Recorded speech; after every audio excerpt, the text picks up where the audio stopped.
बिस्मिल्लाहिर्रहमानिर्रहीम। अस्सलाम वालेकुम वरहमतुल्लाहि वबरकातुहू। मौजूदा इलेक्शन के नताइज एक क्लियर कट मैसेज दे रहे हैं कि पाकिस्तान तहरीक इंसाफ ने स्वीप कर लिया है। इस कदर शिद्दत से उसको वोट अल्लाह ने दिए और अवाम ने दिए हैं। मैं समझता हूँ कि ये अच्छा है कि फ़ैसला कुन मरहला आ गया है। बिल्कुल ठीक।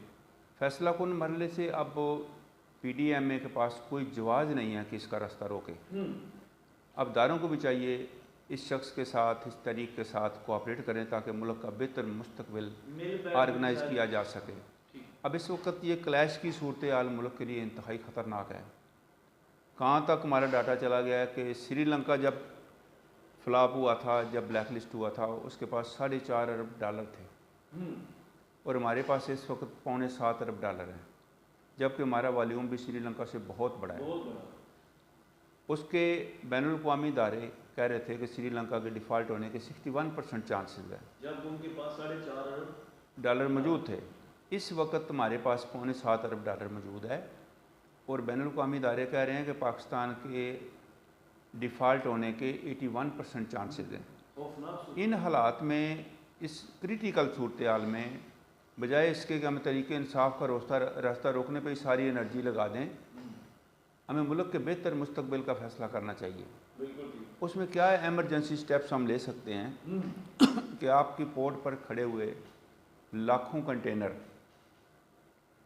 बहुत सारी LCs जो लोगों की पड़ी हुई हैं, जो माल आना है और कारखाने चलने हैं, ज़राअत चलनी है, हेल्थ एंड एजुकेशन के इदारे चलने हैं, उनको क्लियर किया जाए, जिस तरह भी क्लियर किया जाए ताकि वो आएँ और कारखाने चलें और लोगों का रोज़गार बरकरार रह सके, प्रोडक्ट बने और मुल्क से एक्सपोर्ट हो और मुल्क को फिर डॉलर दोबारा हाथ में आ सकें। अगर इसको हम प्रोलॉन्ग करते हैं, गैर ज़रूरी चीज़ें जो पाकिस्तान के अंदर बनती हैं, खाने पीने पहनने की चीज़ें, डिफरेंट इंडस्ट्रियल प्रोडक्ट है जो पाकिस्तान के अंदर बनती है, उसकी इंपोर्ट को बैन कर दें कुछ टाइम के लिए। मैं तो ये भी मशवरा देता हूँ कि 1000 सीसी से बड़ी गाड़ियाँ जो हैं उनको पेट्रोल पंपों से पेट्रोल लेने के लिए मुश्किल पेश आए। तो अगर आप इंपोर्ट का पेट्रोल भी लगा रहे हैं, बड़े बड़े कंटेनर आते हैं और ले आकर उनको आप इस्तेमाल कर देते हैं, जिसका उसके इंडस्ट्रियल डेवलपमेंट के अंदर कोई रोल नहीं है। इस तरह के फजूल अखराजात जितने हैं सारे उनको ब्लॉक करें।